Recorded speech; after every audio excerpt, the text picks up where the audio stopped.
حميدا ومصليا أما بعد أعوذ بالله من الشيطان الرجيم بسم الله الرحمن الرحيم ولا تهنوا ولا تحزنوا وأنتم الأعلون إن كنتم مؤمنين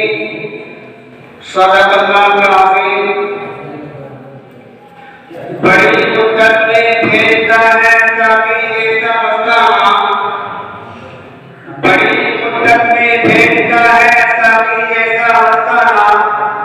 بدل دیتا ہے جو بگڑا ہوا دستور بےمانا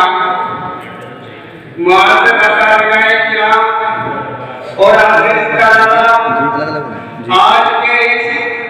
تاریخی اجلاس کے اندر مجھے اس موضوع پر تبصرے کی سعادت ملی ہے، وہ سرزمین ہندوستان کی آواز ہے اور وقت کا ایک اہم سوال ہے کہ ہندوستان کے مسلمانوں کا مستقبل کیسے روشن ہو۔ نوجوانان اسلام، یہ تو ایک وقت کا سوال ہے،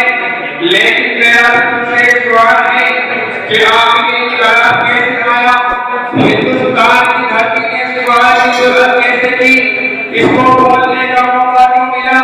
ہندوستان کی گلیوں میں یہ آواز سے پہنچی، کیا ہندوستان کی سرزمین نے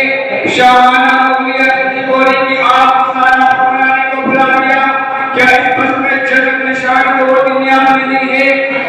جب وہ انگریز سامراج کے چکرے میں تک رہی تھی، غلامی کا دور اور ذلت کی زمین میں جنگی ہو رہی تھی، اس کے ہاتھوں تقدس کو پروان کیا جا رہا تھا، اب وہ امان کا خاتمہ ہو چکا تھا، اے سرزمین ہند بتاؤ تمہیں کس نے آزاد کرایا تھا، عالم سوویت کس نے بلند کیا، تحریک آزادی کے بانی شیخ الہند کون ہے، مجاہد آزادی مولانا ابوالکلام آزاد کون ہے، مولانا محمد علی جوہر، مولانا شوکت علی کون ہے، یہ سب کے سب کون ہے، ہماری اجداد اکثر کو ہے، ہماری آباء و اجداد کو ہے، جنہوں نے ہندوستان کی معاشی اور مستقبل کو سنوارا ہے۔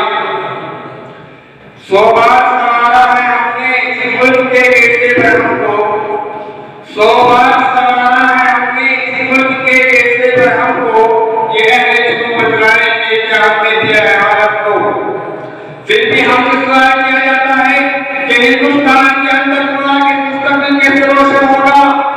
دور حاضر کے نوجوانوں، سرزمین ہند کی پکار سنو، ہاں مجھے یاد ہے تمہارے افکار و اقاوت نے ہمیں عزت و محبت کا تاج پہنایا ہے، میری گردن سے تو غلامی کو اتارا ہے، تمہارے آباؤں نے ہمیں جنت نشان بنایا ہے، لڑنے کی عظمت دی ہے، دنیا کی بلندی عطا کی ہے، تمہارے شہنشاہوں نے ہمارے زندگی کو تاج محل کو سنوارا ہے،